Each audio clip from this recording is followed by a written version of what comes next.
5월 2일. 이 날짜를 적은 까닭은 이 기록에 적합한 형식을 찾은 것 같아서이다. 이 글에 현재가 포함되도록 적어도 발을 디딜 발판으로 현재를 충분히 포함하기 위해서 말이다.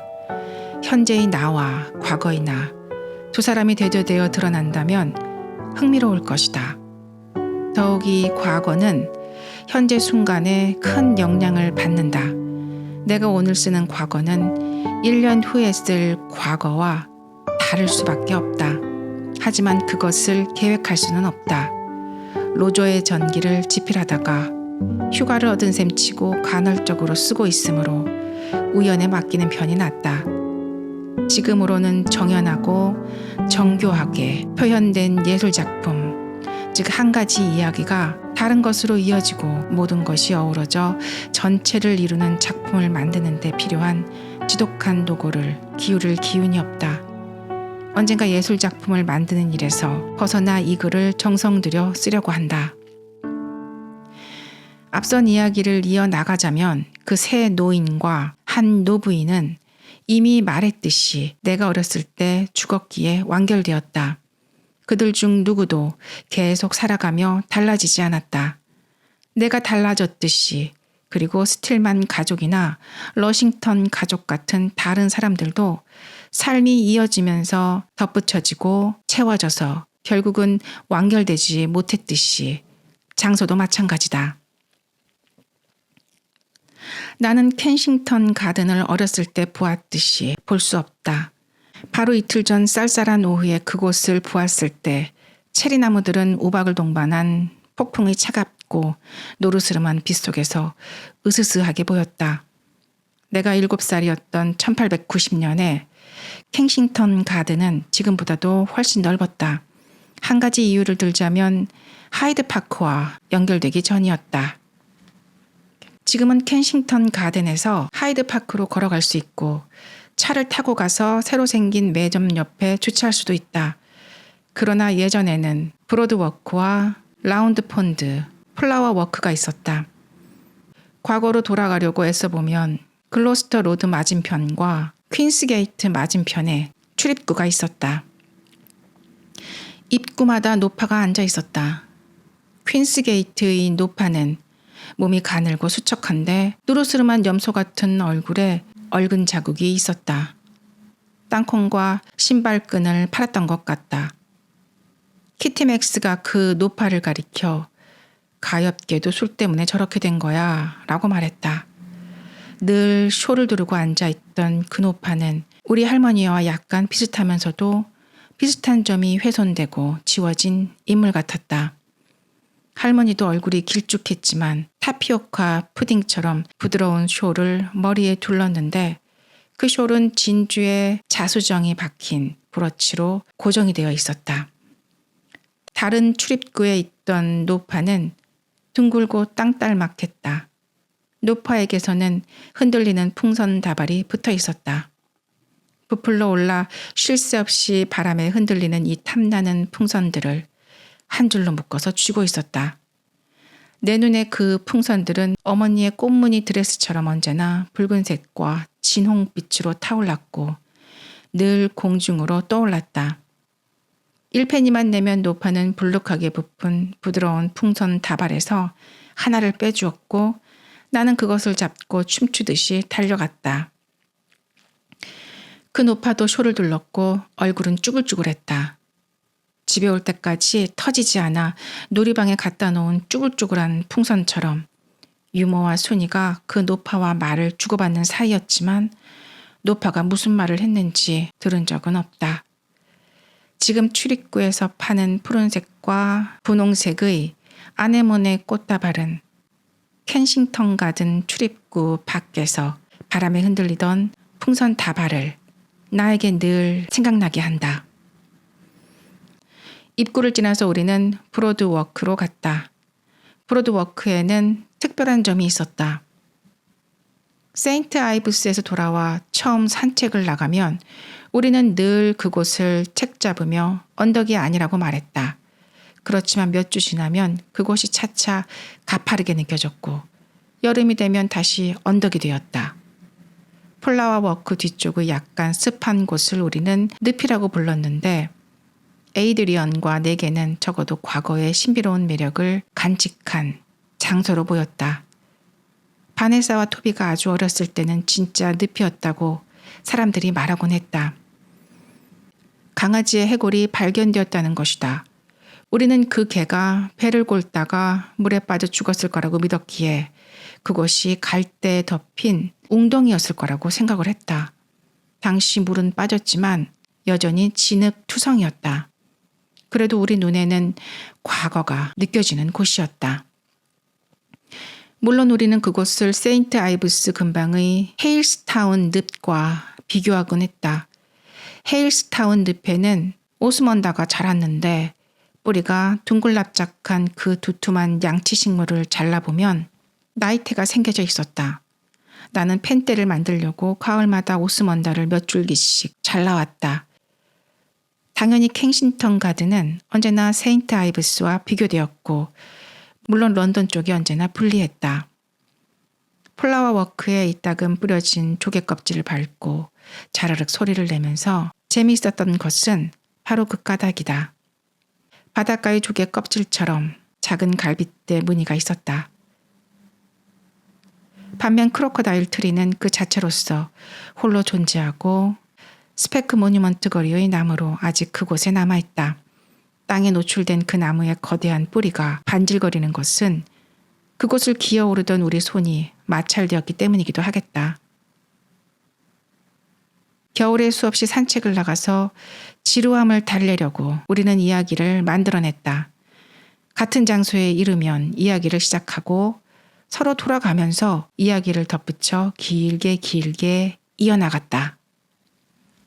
짐 조와 해리호 이야기는 삼형제가 많은 동물을 거느리고 모험을 떠나는 이야기였는데 모험의 내용은 기억이 잘 나지 않는다. 그런데 짐 조와 해리호는 런던 이야기였고 백헤이지와 홀리 윙크스에 관한 탤런드 하우스 정원의 이야기보다 못했다. 이 악령들은 쓰레기 더미에서 살았고 에스칼로니아 관목 울타리의 구멍으로 사라진다고 내가 어머니와 로엘 씨에게 말했던 기억이 있다. 캥싱턴 가든 산책은 지루했다. 런던에서의 일상은 대부분 비존재의 시간이었다. 매일 2시간씩 그 가든을 산책하자면 몹시 단조로웠다. 내게 그 시절은 비존재로서 두텁게 덮여져 있다. 우리는 온도계와 무관하게 산책을 나갔다. 어쩌다 빙점을 표시하는 작은 눈금 밑으로 기온이 떨어졌지만 우리는 매일 스케이트를 타러 나갔던 1894년에서 1895년 겨울을 제외하면 그런 경우가 흔치 않았다. 스케이트를 타다가 내가 시계를 떨어뜨리자 투박해 보이는 남자가 주워주더니 돈을 달라고 했다. 어떤 친절한 부인이 구리동전 3개를 주려고 하자 그는 은화만 받는다고 말했다. 그러자 부인은 고개를 가로젓고 가버렸다. 우리는 온도계와 상관없이 산책을 나갔고 녹색 제복 차림에 금사로 장식된 모자를 쓴 문지기들을 지나서 플라워 워크를 올라가서는 연못 주위를 빙 돌았다. 물론 우리는 배를 띄었다. 내 작은 코니시 톱배가 연못 한가운데로 완벽하게 나아가더니 내가 놀라서 지켜보는 가운데 갑자기 물속으로 가라앉은 날은 대단한 날이었다. 그 광경을 지켜본 우리는 둘 다 놀라워했다. 여러 주가 지나 봄이 되었을 때 그 경이로움은 완성되었다. 내가 연못가를 돌고 있을 때 너벅선에 탄 남자가 연못에서 부평초를 끌어올리고 있었는데 너무나 놀랍게도 그의 그물에 내 돛배가 걸려 올라온 것이다. 내 배라고 말하자 그가 돛배를 건네주고 나는 집으로 달려가서 이 놀라운 소식을 전했다. 어머니는 새 돛을 만들었고 아버지는 그 돛을 배에 장착했다. 저녁 식사 후 활대 양 끝에 돛을 붙이던 아버지의 모습이 기억난다. 아버지는 대단히 열중하고 계셨다.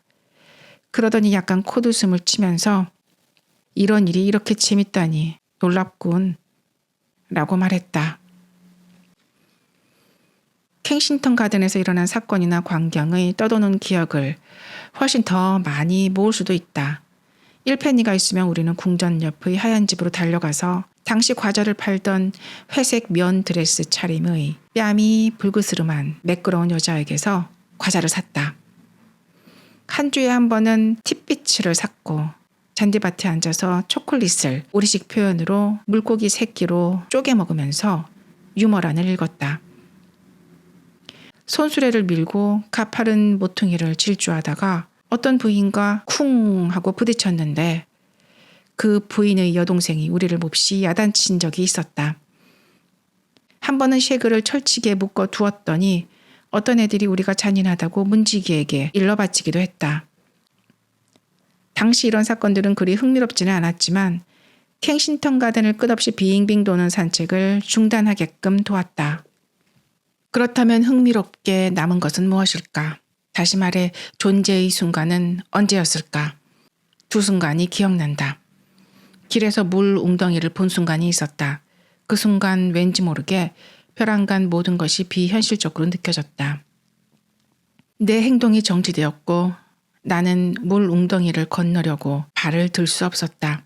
나는 뭔가에 닿으려고 했다. 온 세계가 현실 같지 않아졌다. 또 다른 순간은 눈가가 길게 찢어진 눈자위가 불그레한 백치 소년이 고양이 소리를 내면서 갑자기 나타나 손을 내밀었을 때다. 속으로 공포를 느끼며 나는 말없이 그의 손에 러시아산 토피사탕 한 봉지를 밀어넣었다. 그러나 그것으로 끝나지 않았다. 그날 밤 욕실에서 나는 지독한 공포에 사로잡혔다. 또다시 절망적인 슬픔을 느꼈다. 앞서 묘사했듯이 온몸의 기운이 다 빠져버렸다.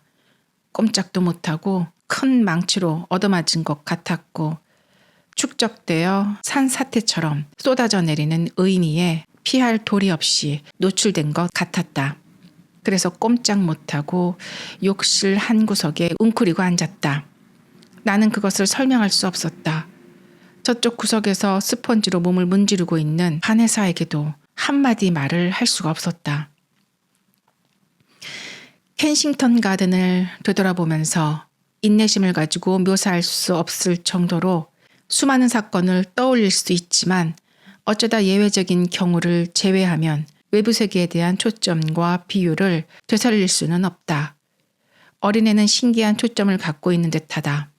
아이들은 풍선이나 조가비를 아주 또렷하게 본다. 지금도 나는 푸른색과 자주색 풍선과 조가비의 갈빗살 무늬를 기억한다. 하지만 이 초점들은 방대하고 빈 공간에 둘러싸여 있다. 가령 놀이방 탁자 밑 공간은 얼마나 넓었던가. 지금도 그것은 저 멀리 가장자리에 주름진 테이블보가 늘어진 넓고 어두운 공간으로 보인다. 나는 그 속에서 돌아다니다 바네사와 마주친다. 검은 고양이한테 꼬리가 있어? 라고 바네사가 물었다. 나는 아니라고 대답했고 바네사가 내게 물어봐 준 것이 뿌듯했다. 그리고 또다시 우리는 그 방대한 공간을 헤매고 다녔다. 아이들의 침실도 무척 넓었다. 겨울이면 나는 잠자리에 들기 전에 난로불을 살펴보러 살짝 들어가곤 했다. 침대에 누운 후에도 불길이 타고 있으면 무서웠기 때문에 난로불이 잦아들었는지 확인하고 싶었다. 나는 벽에 너울거리는 불꽃이 무서웠지만 에이드리언은 좋아했다. 타협점을 찾으려고 보모는 난로 울에 수건을 걸어두었다. 그래도 나는 눈을 뜨지 않을 수 없었고 깜빡거리는 불꽃을 종종 보았다. 그러면 그것을 계속 쳐다보며 잠을 이루지 못했다. 그럴 때 말동무를 얻기 위해 목소리를 들으려고 자고 있는 바네사에게 뭐라고 말했어 네사? 라고 말을 하곤 했다. 어린 시절의 공포는 이러했다. 훗날 토비가 학교에 들어가면서 그의 원숭이 제코를 데리고 자라고 바네사에게 맡겼을 때 우리는 침실 문이 닫히기가 무섭게 이야기를 꾸며내기 시작했다. 이야기는 항상 이렇게 시작했다. 귀여운 아이 클레몽 하고 딜크 부인이 말했어. 딜크 가족과 가정교사 로셀버 양에 관한 엉뚱한 이야기가 이어졌다. 그들이 마룻바닥 밑을 팠더니 금자루가 나왔다든지 성대한 잔치를 열어 계란 프라이에 구운 베이컨을 듬뿍 얹어 먹었다는 얘기였다. 실생활에서 딜크 가족의 재산은 중간 정도의 우리 집 수입과 비교해 볼 때 무척 인상적이었다. 딜크 부인에게는 새 드레스가 아주 많았지만 우리 어머니는 새 옷을 거의 사지 않는다는 것을 우리는 알아차렸더랬다.